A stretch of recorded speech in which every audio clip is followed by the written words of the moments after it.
पानीपत ग्रामीण मेरा परिवार है। मैं अपने परिवार के बीच में हूँ और परिवार ही मेरा चुनाव लड़ रहा है, इसलिए हम लोगों को तो मेहनत करनी है और मेहनत का फल मीठा होता है। मेरा परिवार, ये जो पानीपत ग्रामीण है, इसका हर व्यक्ति महिपाल ढांडा बन के चुनाव लड़ रहा है। ग्रामीण विधानसभा में जो डेवलपमेंट, जो विकास पिछले 10 साल में हुआ है, उसको देख के अब हमें लगता है कि जो काम बाकी बचे हैं, कुछ काम अधूरे पड़े हैं, उनको पूरा करके देना और कुछ नए काम है उनको ऐड करके करवाना, तो इन सब कामों को करने में थोड़ा समय भी लग सकता है। इसलिए थोड़ा संयम की बात कहूँगा कि थोड़ा सा संयम रखना पड़ेगा। देखिए, जो काम अगले 25 से 30 साल में होने थे, वो काम हमने मात्र 10 साल में किए हैं। अब कहीं सीवर डाल रहे हैं तो सीवर डाला है तो नलियाँ फटी पड़ी हैं, गलियाँ फटी पड़ी हैं।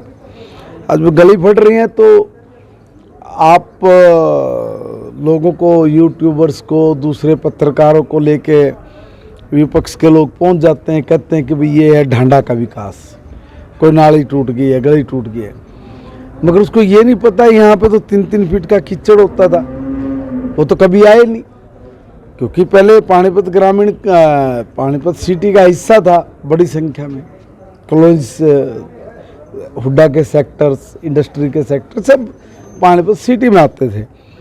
कभी भी बिना ये मंत्री के सीट रही नहीं। 2 बार आदरणीय जैन साहब भी जीते तो दोनों बार वो भी मंत्री बने, मगर हमारा दुर्भाग्य रहा कि किसी ने भी पानीपत ग्रामीण की बात, या पानीपत सिटी थी तब उसमें किसी ने भी कॉलोनीज की प्रॉब्लम या हुड्डा के सेक्टर की प्रॉब्लम, इंडस्ट्री के सेक्टर की प्रॉब्लम्स, या जो 10-12 गांव लगते थे उन गांव की प्रॉब्लम्स, ये कभी उठाई ही नहीं। कोई बोला ही नहीं विधानसभा में, 1 मिनट के लिए भी नहीं बोला। कमाल की बात तो ये है। तो ऐसे में मुझे लगता है कि भाई हम लोगों का पिछड़ने का कारण यही रहा कि भी कभी किसी ने ये कहा नहीं कि मैं इस चीज़ की ज़रूरत है। जब आप बोलोगे नहीं कि इस चीज़ की ज़रूरत है तो सरकार कहाँ से देगी? और दूसरी बात, सरकार दे भी नहीं सकती थी क्योंकि उनके मंसूबे ठीक नहीं थे।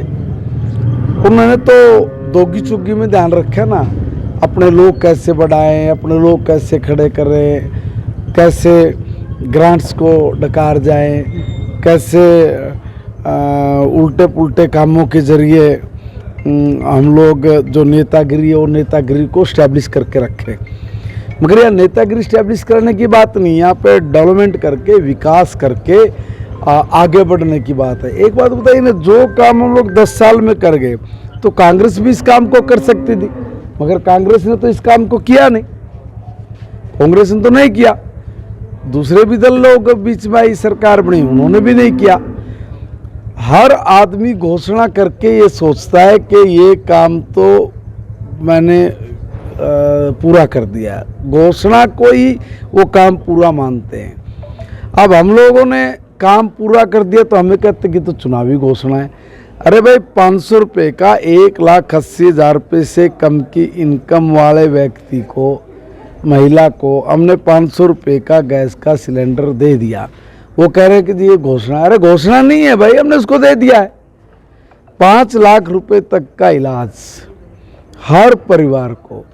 माननीय मोदी जी का इतना बड़ा काम है ये, पूरी धरती पे ऐसा इंतजामात कोई दुनिया का देश नहीं कर पाया।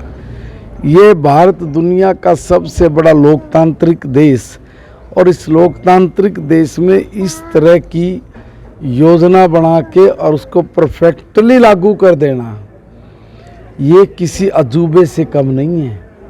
और भारत ने और माननीय प्रधानमंत्री जी ने इस काम को करके बता दिया है कि लूट खसोट की ही राजनीति नहीं, काम करके भी राजनीति की जा सकती है, ईमानदारी से भी राजनीति की जा सकती है।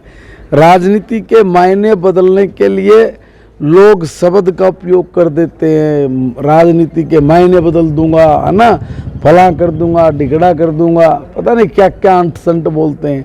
और जब उनको बात आती है करने की तो फिर वो सब चीज़ें धूमिल हो जाती हैं। देखिए, राजनीति के मायने बदलने का के लिए बड़ी हिम्मत की ज़रूरत है, बहुत हिम्मत की, अपने आप को इंटरनल स्ट्रांग होने की ज़रूरत है। और जो लोग हर बात पे फिसल जाते हों, झूठ बोलते हों, मक्कारी करते हों, उनसे उम्मीद नहीं की जा सकती कि वो मायने बदल सकते हैं राजनीति के।